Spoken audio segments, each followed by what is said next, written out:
Hello viewers, আসসালামু আলাইকুম। রনিস কিচেনে আপনাদের স্বাগত।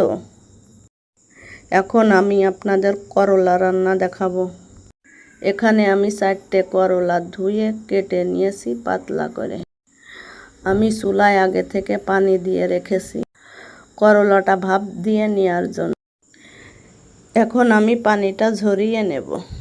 এখন আমি কড়াইতে তেল দিয়ে আলুগুলো দিয়ে লবণ, হলুদ ও পানি দিয়ে নাড়িয়ে ঢাকনা দিয়ে ঢেকে দেব সেদ্ধ হওয়ার জন্য।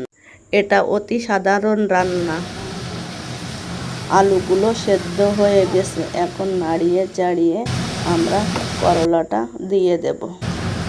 এখন আমরা সুন্দর করে কষিয়ে নেব।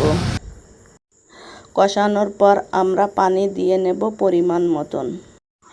এখন ধনের গুঁড়া, জিরের গুঁড়া দিয়ে নাড়িয়ে 5 মিনিট জাল করে নামিয়ে। এভাবে করলা রান্না করলে করলা তেতো লাগে না। এভাবে রান্না করে আপনারা খেয়ে দেখুন, মজাই লাগবে। এখন আমাদের রান্নাটা কমপ্লিট। দেখুন তেল তেল দেখা যাচ্ছে। এখন আমরা করলাটা ঢেলে রাখবো পাত্রে। এভাবে রান্না করে গরম ভাত দিয়ে খেতে আমার অনেক মজা লাগে। আপনারা একবার খেয়ে দেখুন এভাবে রান্না করে, আপনাদেরও অনেক মজা লাগবে। আমার রান্নাটা যদি আপনাদের সামান্য পছন্দ হয়ে থাকে তাহলে লাইক, কমেন্ট ও শেয়ার করতে ভুলবেন না।